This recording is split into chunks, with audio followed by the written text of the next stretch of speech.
নমস্কার বন্ধুরা, এই মুহূর্তে রয়েছে দেশের সমস্ত কৃষকদের জন্য বিরাট বড় সুখবর। আপনি যদি একজন কৃষক হয়ে থাকেন এবং পিএম কিষাণ প্রকল্পের নাম নথিভুক্ত করে রাখেন এবং এই প্রকল্পের 22 নম্বর কিস্তি টাকার জন্য অপেক্ষা করে রয়েছেন, তাহলে এই মুহূর্তে রয়েছে আপনার জন্য দুর্দান্ত সুসংবাদ।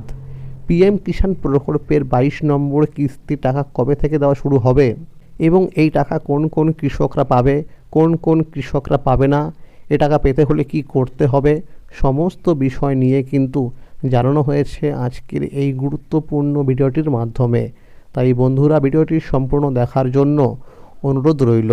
যে সমস্ত কৃষকরা এখনও পর্যন্ত এই চ্যানেলটিকে সাবস্ক্রাইব করেননি, অবশ্যই মনে করে এই চ্যানেলটিকে সাবস্ক্রাইব করে নেবেন, কারণ এই চ্যানেলে প্রতিনিয়ত কৃষকদের জন্য বিভিন্ন সরকারি প্রকল্পের আপডেট এবং কৃষি বিষয়ক তথ্য জানানো হয়ে থাকে।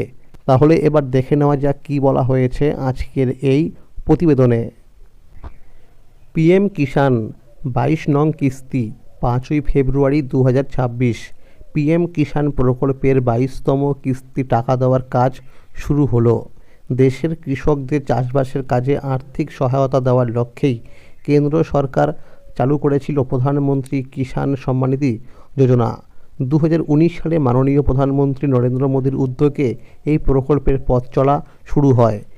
এই যোজনার মূল উদ্দেশ্য একটাই, দেশের ক্ষুদ্র ও প্রান্তিক কৃষক পরিবারগুলোর পাশে দাঁড়িয়ে চাষের সময়ে যে আর্থিক চাপ তৈরি হয় তা কিছুটা হলেও লাঘব করা।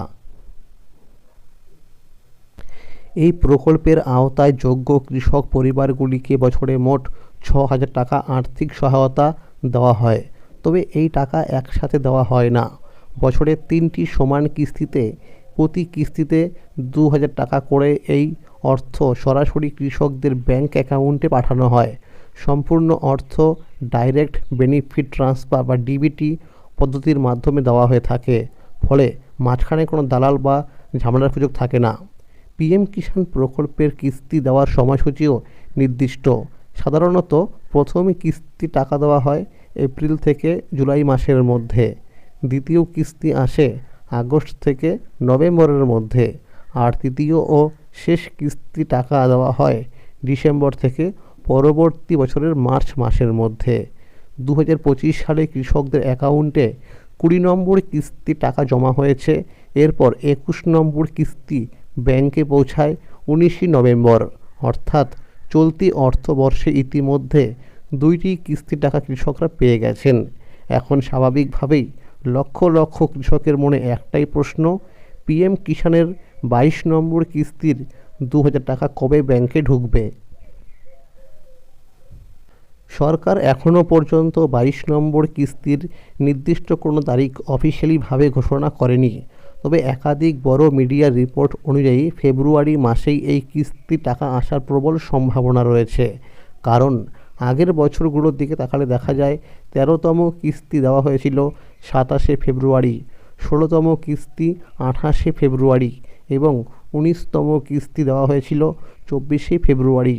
সেই ধারা অনুসরণ করলে ধারণা করা হচ্ছে এই 2026 সালের 17 থেকে 27শে ফেব্রুয়ারির মধ্যেই 22 নম্বর কিস্তি টাকা কৃষকদের ব্যাংক অ্যাকাউন্টে জমা হতে পারে। এখানে একটি অত্যন্ত গুরুত্বপূর্ণ বিষয় জেনে রাখা দরকার, একই পরিবারের বাবা, ছেলে অথবা স্বামী স্ত্রী দুজন একসাথে পিএম কিষাণ প্রকল্পে সুবিধা নিতে পারবেন না। সরকারি নিয়ম অনুযায়ী একটি পরিবার থেকে একজন শুধুমাত্র সদস্যই এই যোজনার সুবিধা নিতে পারবেন।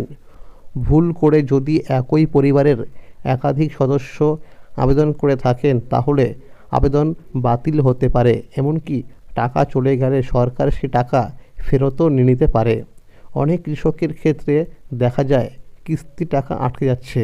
এর প্রধান কারণ হলো কেওয়াইসি সম্পূর্ণ না থাকা, ব্যাংকের তথ্য ভুল থাকা অথবা আধার লিঙ্ক করা থাকে না। এই 3টি সমস্যার জন্যই বেশিরভাগ সময় কিস্তি টাকা আটকে যায়। তাই সময় থাকতে এই বিষয়গুলো ঠিক করে নেওয়া খুবই জরুরি। পিএম কিষাণের কিস্তি টাকা পেতে হলে কেওয়াইসি সম্পূর্ণ থাকা, ফার্মার রেজিস্ট্রি আপডেট থাকা, ব্যাংক অ্যাকাউন্টে ডিবিটি অপশান অন থাকা, জমির নথি সঠিক থাকা এবং মোবাইল নম্বর ও আধার লিঙ্ক থাকা বাধ্যতামূলক। আবেদনপত্রের নাম, ঠিকানা বা ব্যাংকের তথ্যে কোনো ভুল থাকলে তা দ্রুত সংশোধন করে নিতে হবে, না হলে টাকা আটকে যেতে পারে। যারা জানতে চান পিএম কিষাণ লিস্টে তাদের নাম রয়েছে কিনা, তারা pmkishan.gov.in এই সরকারি ওয়েবসাইটে গিয়ে ফার্মার্স কর্নার অপশানে ক্লিক করে বেনিফিশিয়ারি লিস্ট নির্বাচন করতে পারেন। সেখানে রাজ্য, জেলা, ব্লক এবং গ্রামের নাম দিয়ে গেট রিপোর্টে ক্লিক করলেই নিজের স্ট্যাটাস দেখা যাবে। এরই মধ্যে 1 ফেব্রুয়ারি 2026 তারিখে অর্থমন্ত্রী নির্মলা সীতারমণ জাতীয় বাজেট পেশ করেছেন। এবারের বাজেটে থেকে কৃষকদের অনেক প্রত্যাশা ছিল। বিশেষ করে প্রধানমন্ত্রী কিষাণ যোজনার সুবিধাভোগীরা আশা করেছিলেন বার্ষিক 6,000 টাকা বাড়িয়ে 12,000 টাকা করা হবে, কিন্তু বাজেটে সেই ঘোষণা হয়নি। 2026-27 অর্থবর্ষের জন্য প্রধানমন্ত্রী কিষাণ সম্মান নিধি যোজনার 63,500 কোটি টাকা বরাদ্দ করা হয়েছে, যা আগের বাজেটের সমান। অর্থাৎ এই মুহূর্তে সরকার এই প্রকল্পে টাকার অঙ্ক বাড়ানোর মেজাজে নেই, তা স্পষ্ট। বর্তমানে সারা দেশে প্রায় 9.5 কোটি কৃষক প্রধানমন্ত্রী কিষাণ সম্মান নিধি যোজনার সুবিধা পাচ্ছেন। এর আগে 21তম কিস্তি দেওয়ার সময় সরকার নিয়মকানুন অনেক কঠোর করেছিল, যার ফলে সারা দেশে প্রায় 30 লক্ষ মানুষকে অযোগ্য ঘোষণা করে তালিকা থেকে বাদ দেওয়া হয়। এবার সেই সমস্যা এড়াতে সুবিধাভোগীদের আগে থেকেই কেওয়াইসি, আধার লিঙ্ক এবং ব্যাংক অ্যাকাউন্টের তথ্য ঠিক আছে কিনা তা যাচাই করে নেওয়া উচিত। পাশাপাশি একজন কৃষকের কৃষি আইডি থাকা অত্যন্ত গুরুত্বপূর্ণ। আপনারা কিন্তু অবশ্যই পিএম কিষাণ প্রকল্পের যে অফিসিয়াল ওয়েবসাইট রয়েছে সেখানে গিয়ে কিন্তু স্ট্যাটাস চেক করে দেখে নেবেন যে সেখানে এফটিও প্রসেসে ইয়েস রয়েছে কি না। ইয়েস থাকলে আপনি কিন্তু টাকা পেয়ে যাবেন, টাকা পেতে কোনো সমস্যা হবে না। তাহলে বন্ধুরা, আজকের এই ছিল পিএম কিষাণ প্রকল্পের আপডেট। পিএম কিষাণ প্রকল্প সহ সরকারি বিভিন্ন প্রকল্পের আপডেট সবার আগে পেতে হলে চ্যানেলটিকে অবশ্যই মনে করে সাবস্ক্রাইব করে রাখুন এবং সকলের কাছে শেয়ার করে দিন। আর যদি ভিডিওটি ভালো লেগে থাকে অবশ্যই একটি লাইক করে দেবেন। Thank you.